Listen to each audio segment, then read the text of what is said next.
राधे कृष्णा मेरी प्यारी बहनों, मेरे प्यारे भाइयों, आपका मेरे यूट्यूब ब्लॉग में बहुत बहुत स्वागत है। आज के ब्लॉग में हम आपके सामने जो सुहागिन मैया माता होती हैं उनकी कथा लेके आए हैं। तो आप लोग सुनिएगा, क्योंकि माह का महीना चल रहा है। माह का शुक्ल पक्ष पे हम ये सुहागिन जो करते हैं, जो 7 है 9 है, इसमें क्या करते हैं कि हम लोग 7 सुहागिन या 9 सुहागिनों को करके उसके बाद हम लोग रंग लगाते हैं पैरों में। 16 श्रृंगार करने के बाद जो सुहागिन माता होती हैं उनकी पूजा आदि करते हैं। इस तरह से सुहागिन माता की जो कथा है हम वो आपके सामने लेके आए हैं। तो पूजन करने के बाद हम सुहागिन माता की कथा अवश्य सुनते हैं।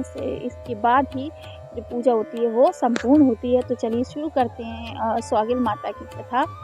बोलिए सुहागिन मैया की जय।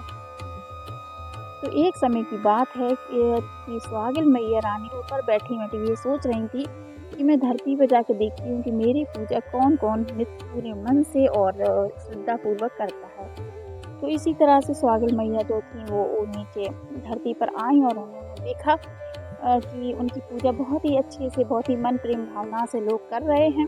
तो इस तरह से जो सुहागिन मैया होती हैं वो खुश होकर वो जाने लगती हैं। तो उनको रास्ते में लौटते समय एक पेड़ के नीचे एक औरत बैठी रोती हुई दिखाई देती है।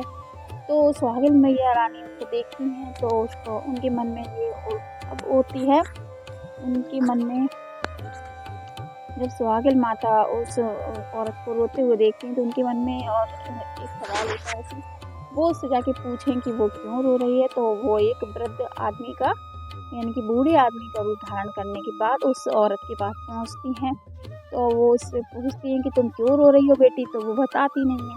तो सुहागिन मैया के ज़्यादा वो दबाव करने के बाद और वो बताने लगती है कि मेरी शादी को 10 साल हो गए हैं और मेरे कोई भी संतान नहीं है। मेरे पति बाहर रहते हैं, तो मेरे सास-ससुर जो हैं वो मेरे ऊपर अत्याचार करते हैं, मुझे बांझिन कह के बुलाते हैं और इस तरह से वो मेरा जीना मुश्किल हो रहा था। तो इसलिए मैं घर से भागकर यहाँ आके रोने लगी। मैया रानी मैं क्या करूँ? मैया रानी वो क्या जाने की मैया रानी है।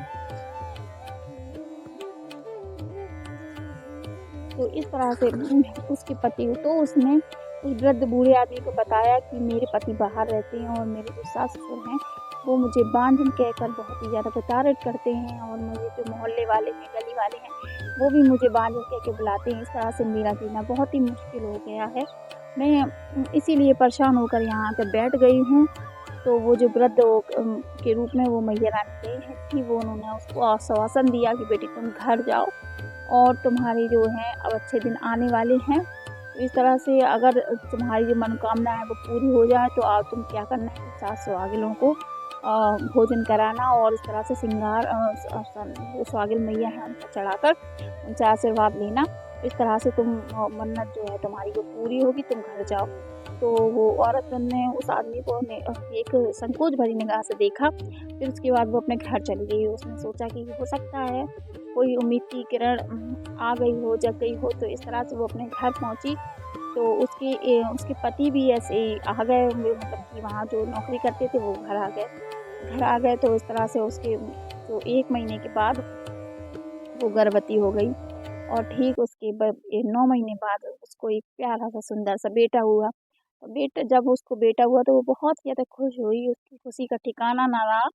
और उसको याद तो था कि उसको सुहागिन माता की पूजा करनी है, लेकिन वो उसने टाल दिया। बेटा जब 1 साल का हुआ तो वो बोली कि चलो अगली साल कर देते हैं। इस तरह से बेटा 2 साल का हो गया, 3 साल का हो गया और इस तरह से बेटा जब 5 साल का हो गया उसका, तो अफसान माता को, मतलब कि जो सुहागिन माता, उनको गुस्सा आई। उन्होंने उनके बेटे को बीमार कर दिया। तो उनका बेटा इतना ज़्यादा बीमार हो जाता है, वो फिर से घबरा जाती है। वो गली-गली मतलब डॉक्टरों को दिखाती है, वैद्य को दिखाती है, वैसे इलाज करवाती है, लेकिन उसका बेटा जो है वो ठीक नहीं होता है। तो इस तरह से वो फिर से रोने लगती है, घबराने लगती है। तभी वहाँ सुहागिन माता प्रकट होती हैं एक एक औरत के भेष में और वो बताती हैं कि ऐसा तो नहीं कि तुम कुछ भूल-चूक कर रही हो, इस कारण तुम्हारा बेटा बीमार हो गया हो। तो वो कहने लगती है कि नहीं माँ, मैं ऐसी तो कोई बात नहीं है। तो इस तरह से वो फिर वो उनको याद दिलाती है वो बूढ़ी औरत की, हमें लगता है कि तुमने वो माता जो सुहागिन माता की जो मन्नत से बेटा हुआ था उनका तुमने प्रसाद भोग नहीं लगाया, इसलिए तुम्हारा बेटा बीमार हो गया।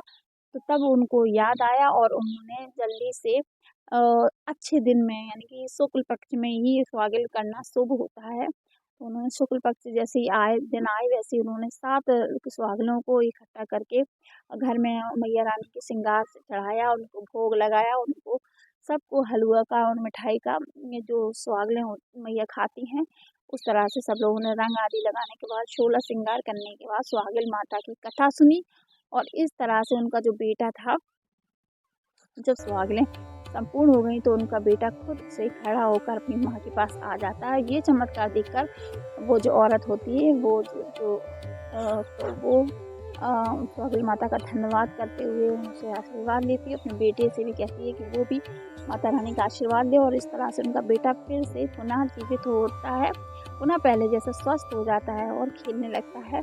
और जैसे सुहागिन माता ने उनकी बेटे की रक्षा की, उनको गोद भरी, ऐसे ही सुहागिन माता हम सब की जीवन में भी खुशियों की बहार लाएं और जीवन में भी खुशियाँ भर दें। और इसी तरह से जो सुहागिन माता की जो कथा थी वो यहीं समाप्त होती है। तो मेरी प्यारी बहनों, आप लोगों को मेरी कथा कैसी लगी बताइएगा। जो सुहागिन माता होती हैं, जो सुहागिन होती हैं, वो उसमें कथा को सुनना बहुत ज़्यादा अनिवार्य हो। बिना कथा के सुहागिन की जो पूजा होती है वो अधूरी मानी जाती है। तो आप लोग कथा ज़रूर से ज़रूर सुनिएगा। और इसी तरह से इस आज के ब्लॉग को वीडियो को यहीं समाप्त करते हैं। आशा करते हैं कि मेरी प्यारी बहनों को आज की कथा मेरी अच्छी लगेगी और अच्छी लगे तो प्लीज़ वीडियो को फिर वॉच करिएगा। नए हैं तो चैनल को सब्सक्राइब करिए। ऐसी कथाएं और भजन आपके सामने लाते रहेंगे। तो चलिए मिलते हैं, विदा मिलेंगे कल एक नई वीडियो ब्लॉग के साथ। तब तक के लिए राधे कृष्णा। बोलिए तो सुहागिन माता की।